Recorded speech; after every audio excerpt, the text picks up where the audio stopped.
Well, thanks. Starting the full guard, there's a lot of ways to start engaging this. We're gonna have a low base and a wide base. The wide base, meaning my knees are kind of at this kind of angle outside of the parameters of Steven's torso. Low base we always kind of want, that's my butt being to my heels as opposed to being up here, at which point it gets a lot easier for him to start pulling me in and trying to break down my posture. But the guy at the bottom will often want to do if they have a full guard. So we're wide. You can go narrow, there's narrow base classes, but we're going to wide and low base. You always want a low base for the most part. Also, we've won the fight, or in the process of winning the fight, of making our arms and our posture our own. As opposed to, we're not starting down here when he's broken it down, I have to work it up. Right now, in this hypothetical situation, I've done a good job of pinning, keeping my arms and hands within the parameters of his torso and his legs, as opposed to being bowed out or having my hands on the mat where I can get overhooked easily. So I'm here, or I'm here. We're gonna do a standing guard break. There's a lot of ways you can do this. We're gonna really try to get to our feet without him bugging our legs too much. And then we're gonna work to split this guard using our lower back as if there was like a chain connected or a rope connected, the lower back, pulling it up and out behind us, and with a little nominal pressure on the inside of his legs to open up. From there, we're gonna work into an X-pass. We're gonna separate while keeping control of his legs and start working our X-pass to pass the guard completely.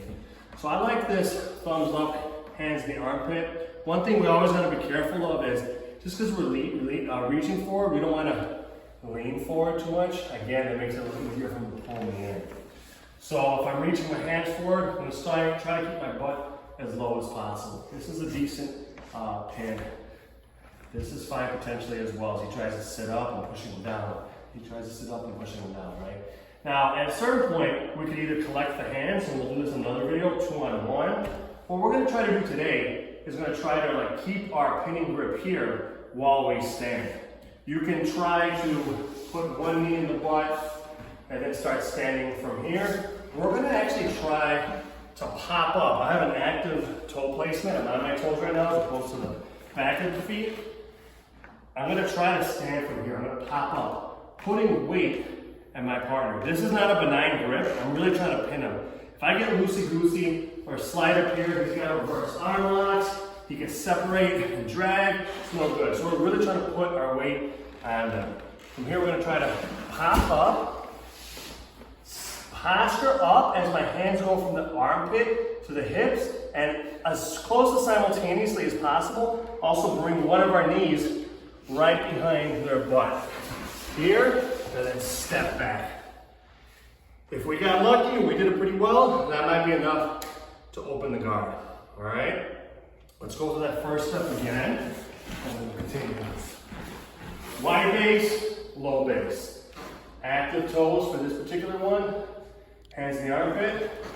Hop up, bring one knee behind, hands to hips, step behind. From here, I'm gonna get control of his legs, either by keeping on the knees and jamming up. You could potentially go to the toes. We're gonna get away. Basically, we're gonna try to get away from him so he can't start any type of active open guard. So we start up with broken, keeping our legs away. Jamming up his legs as possible. If I didn't have control of his legs, I wouldn't want to be hinged over. I could easily get up kicked. Right? So if I was, for example, for some reason approaching him from far, I would want to lead with my hips, make contact, now I can hinge. All right?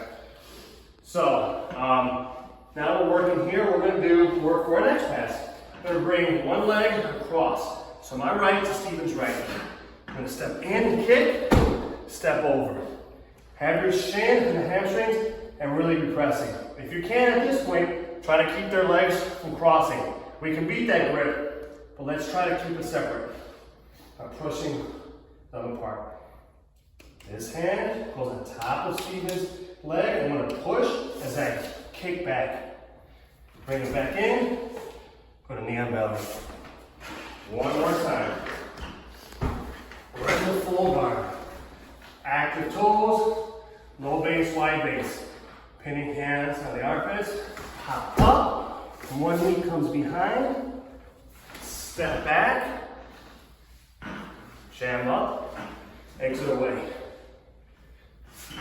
Step in, step over. Keep these legs separated, top of the leg, push as I kick simultaneously, knee on belly. Any questions on it so far?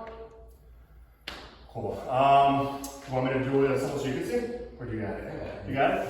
Cool. All right, guys. Let's partner up and let's get at least like 10 reps in that each, yeah?